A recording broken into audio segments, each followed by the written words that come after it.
Welcome back. Hope you're having a good morning. Well, we just told you about the stocks you need to track. So let's discuss some of them in more detail. Market expert Anand Tandon joins us on the show.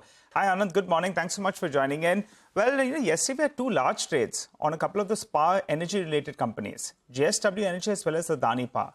Promoters, they are catching out a little bit, but good funds are coming in there. What's your view on, let's start off with Adani Power first, if any view at all at these levels? Well, the sector per se looks to be quite interesting. Energy is a sector, especially power, which has not been invested in too much from a fund perspective. So, unlike, for example, banking and finance, where most funds are overweight, here is a sector where I would argue that, there is, except for NTPC, where a lot of people have been buying and therefore the stock has done well. The sector has been doing reasonably well. Just a few years back, the demand was not showing up. Many of the companies were trading at actually below replacement value, and most states, for example, were unwilling to buy on a fixed contract basis, saying they can get it cheaper in the market. Situation is now totally reversed. Most of the power companies are able to sell at fairly high value, and the demand has also gone up quite considerably, especially since monsoons have not been as good across the country overall. Whenever there is higher heat, there is greater demand as well. So overall, the demand outlook looks quite good. Because of the fact that there was a bit of an oversupply, there has not been great capacity addition. So overall, that sector, therefore, to my mind, is fairly interesting. Valuations still remain broadly in line. I don't think that there is something which is, very highly overpriced. JSW Energy, for example, was one of those which was finding difficulty in getting fixed rate contracts for a long-term period. So obviously, when the situation turns, those kind of companies do well. Overall, I think I have a bullish view on the sector. Okay, bullish view on the sector. Anand, hi, good morning. I wanted your thoughts on Lupin. That stock has gone up, 70% in the last 6 months. It's had a great ride. But there's also now a lot of positive news flow, right? They've launched that Spiriva generic in the US market, and that's a huge market size, almost $1.2 billion. Do you think there's still more to go on the upside here? From a momentum perspective, yes, pharma after a long time has done well over the last couple of quarters. But if you look at where the valuations for most of these companies have reached, I mean, Lupin itself, you can, let's say, factor in it had a degrowth last year, so you can factor in almost 200% growth this year. And even after that, it will be trading at upwards of 30-35 times 1 year forward earnings, and perhaps 28, 29 times 2 years forward earnings, at which point you are not left with too much of a valuation gap. But that's also the story for the rest of the market. Overall, to my mind, most of the companies which are in a upswing are trading at a higher valuation. So from a portfolio perspective, I would still remain with pharma. And as you mentioned, since Lupin has one of the biggest deltas in terms of the earnings, it's something that you may want to continue to hold on to. But remember, there is now increasingly very little chance for error on the downside. Okay, Anand, stay with us. Good morning. I'm just going to come back to you, but you may want to listen to this next conversation. Well, let's get back to our chat that we're having with Anand Tandon. Anand, you heard the conversation we had with Kirloskar Royal Engine. Any inputs on either this company or maybe a Cummins? Well, this is the one sector which is a bit... so generally, industry is doing very well, right? That goes without saying. Why diesel should do well is a question, because by and large, diesel is used when you're doing a backup.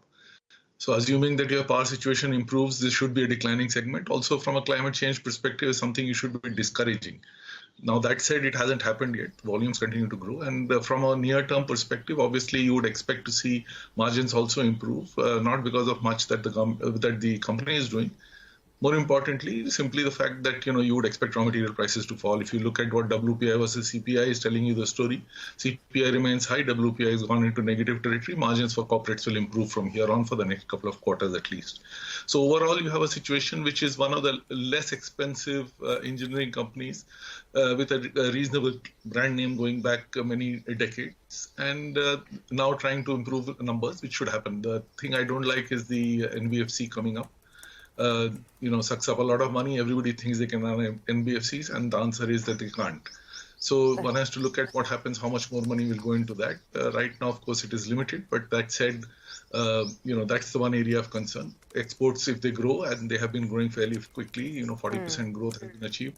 is a positive sign. To that extent, overall, I think on the balance, it would still be something that you might want to look at. Okay, all right, stay on. We'll come back to you. We have many more stocks to ask you about. We also want your thoughts on the IT space, which has come back in a big way, right? All of that coming up. But Anand Tandon is still with us, so let's get to him. Anand, there was an announcement yesterday about the government going big in this whole electric vehicle space, especially EV buses. So they've announced a $7 billion Prime Minister electric bus scheme to expand the reach to more cities. Now, there are the usual suspects, right, who are getting the orders, whether it's Tata Motors, Ashok Leyland, JBM Auto, Electra Green Tech. But these stocks have rallied quite a bit. From here on, is there more scope for any of these names?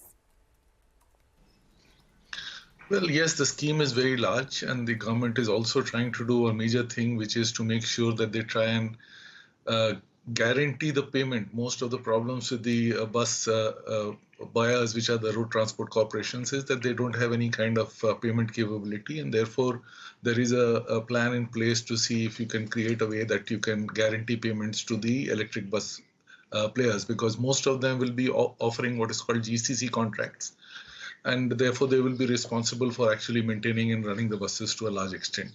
In that kind of context, the demand is very high, there is no question. Unfortunately, most of the players, aside from Ashok Leyland, are not in a position to really supply. If you actually see what will actually get delivered near term, except for Ashok Leyland, the rest are still in the process of trying to ramp up their capacity, and it will take a while coming. So I would imagine that you will see it back-ended. The scheme is likely to start only about 6 months from now, and the rollout will be initially fairly slow. So I would argue that much of that is already priced into the market in the near term. Longer term, obviously, there is a move towards EV buses overall, and therefore the demand will be fairly stable. Currently, of course, from a perspective overall of the companies, Tata Motors is probably the best positioned in terms of overall longer-term growth, as well as the near-term performance, because their numbers will come through fairly strongly. But I would argue that their international business is now overpriced, and the domestic business has promise, but has still to show the kind of growth that one would expect to see, except for the passenger vehicles. With more competition coming in, I think the jury is out. I'm not someone who would be advocating a very large overweight position in this sector overall. Anand, but the action largely is in this space, manufacturing of some kind, right? Take defense, for example. Again, Cochin Shipyard, Garden Reach, Paris Defense. Actually, it kind of picked up other PSU companies. Dredging Corp was a big mover yesterday. But that's a space. I mean, 2 days in a row now, shipbuilders looking very, very strong. We'll just come to you on these names, Anand, let you ponder. Anand Tandon is still with us. Anand, what's your view on Shriram Finance? Clearly, a couple of brokerages quite positive on them. Your view? Well, yes. I mean, I think overall the space itself is fairly interestingly poised, and there are various options coming in for auto. If auto has to do well, and the commercial vehicles have to do well, Shriram will obviously benefit from the trend. Okay.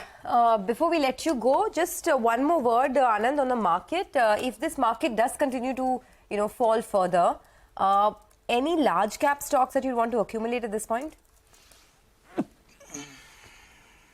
Well, if you do get a weakness, I think I would still stick with the big guys in the space. And since I'm still quite bullish overall on what the top line banks will do, HDFC, for example, has been saying that they are likely to have a problem of maybe 20-30 basis points in their margin because of the incremental cash requirements that they are facing.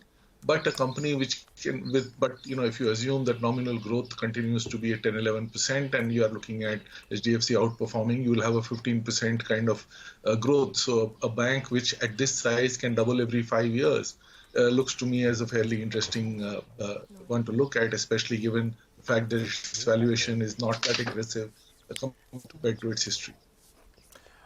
Just squeezing in one last question on those defense names. Any thoughts? Very strong gains this last 2 days, basically. Cochin, Garden Reach, etc.? Well, yes, obviously, the government has been pushing in orders, and with that, you are almost sure that you will get upside. I think I reacted to this a little while earlier as well. The only issue that I see is that you have to look for those kind of businesses where you also have potential for export, and that has to be led by the government again, because these are defense exports. Clearly, among the three services, we have the one that is the most indigenized has been the Navy. And from that perspective, you are getting more and more orders coming through to the shipbuilders. So that is definitely a space. HAL would have been good if they could have been more efficient. They continue to have a large order book, but they are not able to execute to the speed. So, and the valuations have already caught up for much of that. So I would think that if you are looking for defense, we have started gifting away frigates to some of our neighboring countries. Maybe that trend will continue. So I think, the ship area is probably one of the most attractive. All right. Well, thanks a lot for that. Let's do